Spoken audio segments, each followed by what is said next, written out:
O Flávio Bolsonaro, no ano que eu prendia policial traficante, ele andava com policial bandido. Ele andava com o Adriano da Nóbrega. Eu prendi gente como Adriano da Nóbrega. O Flávio condecorava e fazia rachadinha com os parentes deles. Eu honrei meu pai. O pai do Flávio Bolsonaro, o Jair, foi desonrado e destruído. Eu honrei o meu pai. Entendeu? O dia que meu pai morrer e eu for enterrar meu pai, eu vou olhar pra ele e saber que eu não decepcionei ele. Cada um tem a sua história. O Flávio Bolsonaro é um pouco mais velho do que eu. O Flávio Bolsonaro entra na faculdade e logo em seguida ele entra na política, ele vira já deputado porque o pai elegeu ele lá. O Flávio Bolsonaro nunca trabalhou na iniciativa privada, ele não sabe o que é trabalhar na iniciativa privada. Agora ele começou a empreender, depois que virou senador, montando um escritório de advocacia com uma advogada, não vou falar o nome aqui para não tomar processo, mas uma pessoa de péssima qualidade moral, que é ligada ao Willer Tomás, que ele próprio é uma pessoa... É o cara que roubou a casa do Richarlison. O cara que tomou, né, roubou, entre aspas, tá? Falando no sentido figurado, que tomou a casa do Richarlison para o Flávio. O Flávio tem até foto na casa que era do Richarlison. É o cara que andava com o Everson Rocha, parceiro do Everson Rocha, que é o cara do escândalo do INSS. Qual a experiência profissional do cara que eles defendem? Do Flávio? É esta. Ganhou uma eleição, fez rachadinha no gabinete, se apropriou de dinheiro via peculato e construiu uma carreira comprando casas. É só pegar as matérias comprando casas e não desenvolvendo nada, não desenvolveu pensamento. Tentou montar um partido político, o Flávio Bolsonaro. E tem gente que vem diminuir, gente, o feito que é montar um partido político num país como o Brasil. Nós fizemos isso e eles não conseguiram, estando no poder não conseguiram. Nós conseguimos. O que resta pra eles é falar assim, o sistema deixou. O sistema. Prove que nós somos beneficiados. O relator do montagem do nosso partido foi o André Mendonça, nomeado pelo Bolsonaro. Tá? Então,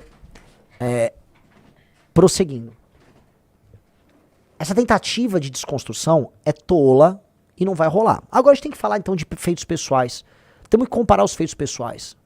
Todo mundo que tá aqui tá concorrendo não para ser um funcionário do governo ou ir trabalhar numa empresa. Todo mundo tá concorrendo para ser o líder de um país. Então nós temos que olhar para a capacidade de organização, liderança, capacidade moral, honestidade, capacidade de articulação de pessoas e articulação de ideias no Brasil. E neste ponto, se eu comparo eu com os demais, não tem comparação. Primeiro que no período de faculdade eu já fiz política acadêmica e larguei para ser empresário.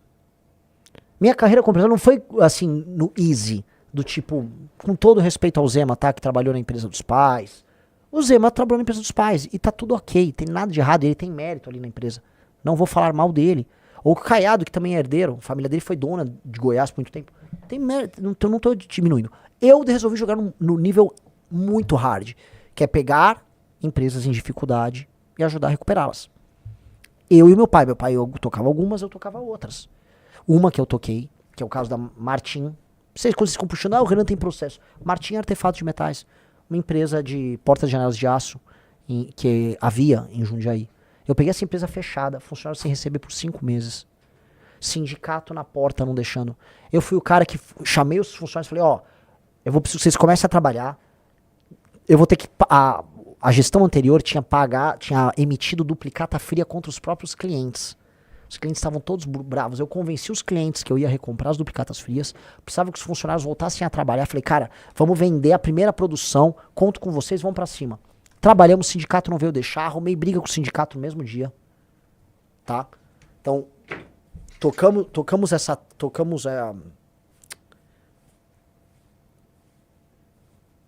bom. É que o riso, né? Tô no meio de um raciocínio, aí a gente para o raciocínio pra fazer isso aqui, né? É shampoo a seco. Esquece. Tá ótimo, sim, pode ir. Prosseguindo o raciocínio, né? Eu saio estou brigando com o sindicato arrumo o cabelo e passa shampoo a seco. É de fuder, né?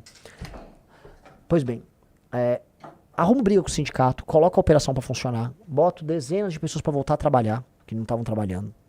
A empresa volta pro mercado, volta a fornecer. Começa a pegar contratos fornecendo pra construtoras que trabalhavam Minha Casa Minha Vida. De 2009 a 2013 a empresa volta a operar. E aí na crise do governo Dilma, quando vem todos os calotes, vocês vão lembrar disso, quem é do setor lembra, construtora quebrando por causa de Minha Casa Minha Vida, obra atrasada.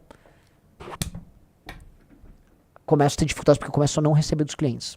A gente pega, eu como milhares de empresários no Brasil, Passo pela crise gerada pela queda do modelo lulista, pela queda do modelo do PAC. Lembra que a Dilma era mãe do PAC? Então era muita obra, aí começou a faltar o dinheiro, começou a faltar repasse, obra atrasa, consultora atrasa o pagamento. Foi aquele momento que eu vivi. Construí um produto, trabalhei com vendas. Se você explica assim, Renan, desenvolva um produto, entra numa fábrica, monta um produto de cabo a rabo, eu monto. Renan, como é que faz um faturamento? Renan, como emite uma nota fiscal? Pelo menos na época que era do papel, que emitia muita nota fiscal em papel ainda. Né? Renan, como é que faz o juros? Renan, como é que faz uma folha de pagamento? Renan, como é que faz um fluxo de caixa? Essas pessoas, tirando o Zema, que foi empresário, não viveram isso. Não viveram isso. A vida real de empresários reais ao redor do Brasil. Também trabalhei com luminárias. Ajudei a fazer alguns dos maiores hotéis que haviam na Bahia, que eu trabalhei um pouco na Bahia também. Trabalhei, criei produto. Você pediu para eu projetar uma luminária aqui para você montar o centro de cursos para montagem de luminária, eu monto. Vivi um trabalho sério. Ao longo desse período todo, eu trabalhei e contratei centenas e centenas de pessoas. No ano de 2000 e... Vamos botar 2006, 2007, mas especialmente 2007, até 2012, 2013. Até que há um evento que muda toda a minha vida. E aí antes que alguém fale, mas isso é verdade ou mentira? Meu pai foi numa empresa que ele estava administrando, que é uma empresa que estava em recuperação judicial, que tinha um administrador judicial, que tinha suas contas aprovadas pela administração judicial, que era a empresa que meu pai tocava. Eu fui lá, e aí nesse dia, policiais foram achacar o meu pai, colocaram droga na empresa do meu pai, e foram pedir 300 mil reais. Esses policiais, eu me neguei a aceitar aquilo, retirei meu pai da cadeia, tive que pagar 30 mil reais pros policiais que plantaram a droga lá, e aí depois eu fui na corregedoria lá de Campinas, com a corregedoria grampeou meu telefone, fizemos uma operação, prendi os policiais, prendi os traficantes, e ali pela primeira vez eu fui jurado de morte, que é, porque eu prendi policial e membro do PCC. E ali, cara, eu falei, está completo esse ciclo na minha vida. E ali eu entro pra política. Eu entro pra política já com problema com o petismo. Eu tinha briga com o maior juiz trabalhista e mais canalha do Brasil. Sabe que é o juiz trabalhista que ia atrás de mim? Bota aí, Riso. Bota exame Jorge Luiz Sotomayor.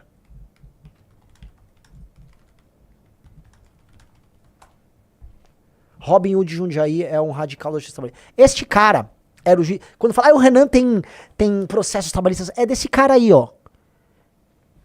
É desse cara aí. Robin Hood de Jundiaí é um radical da justiça trabalhista. Com o argumento de fazer justiça social, magistrados como Jorge Luiz Sotomayor beneficiam poucos e prejudicam de milhões de trabalhadores. Este cara aí, que é um juiz petista, que escrevia pra Carta Capital, que tem um livro publicado sobre como basicamente fazer justiça social dando decisão trabalhista. Esse era o juiz que foi meu professor na faculdade e juiz na região lá de Jundiaí em que eu trabalhava. Olha a desgraça, olha o período que eu vivi. Presta atenção, Rizão. Eu vivi num período que, na faculdade, os alunos faziam greve, e eu lutava contra aluno grevista, e o professor que incentivava a greve de estudante era esse professor, que é um radical de extrema esquerda. Tá aqui, ó, Sotomayor. Em maio deste ano, uniu-se a outros professores. Olha aqui, ó. Pelo amor de Deus, leia. Em 2003, esse é o juiz. Quando a Volkswagen anunciou que demitiria 3 mil funcionários devido à crise que enfrentava, Sotomayor ajudou a escrever um manifesto que conclamava os brasileiros a não comprar carros da montadora alemã. Em maio deste ano, uniu-se a outros professores e alunos da USP numa greve contra a demissão de metroviários que haviam feito uma paralisação, julgada abusiva em abril. Quem entrou na USP em 2003? Direito na USP. Meus problemas com esse cara começaram aí. O cara que fechou inclusive a empresa do meu pai foi esse cara. E botou todos os funcionários na rua. O pior juiz trabalhista do Brasil. Um comunista, um radical de extrema esquerda.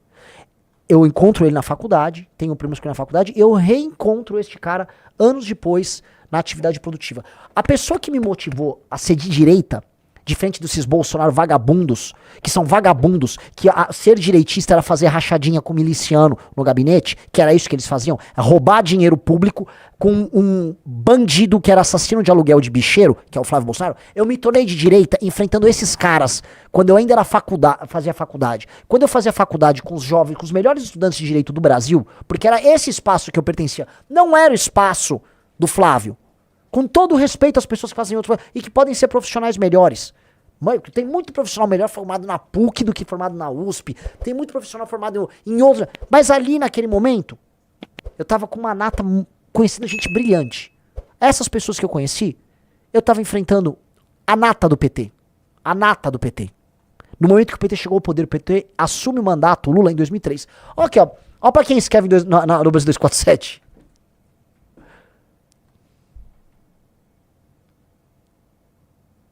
Então, vim me descredibilizar. Vocês me desculpam. Eu enfrento o petismo e eu construo coisas, enquanto todos esses caras eram só uns vagabundos, não estavam fazendo nada da vida deles. Ninguém vai me descredibilizar por conta disso. Ninguém desses pré-candidatos. Talvez o Zema, na empresa muito grande que ele tocou da família dele. E veja, estou sendo bacana com o Zema aqui. Pegou a empresa da família, modernizou, levou à frente, legal demais. Mas os demais não geraram mais empregos do que eu gerei. E eu não estou falando da minha atividade ainda aqui depois das empresas. Então eu quero que fique bem na cara de todo mundo. Nenhum dos outros candidatos tem a experiência e as realizações que eu tive. Do ponto de vista político, acadêmico, ainda vou falar de livro amarelo, falar de livro publicado, artigos produzidos para os maiores jornais do Brasil. Que eu já fiz tudo isso? Não vou. Já que querem entrar nesse jogo, né? Vamos lá. Por conta da briga, eu vou no momento certo, Rizzo, eu vou gravar um vídeo sobre o caso das drogas que eu prendi os policiais. Porque também é história de ter, bagos.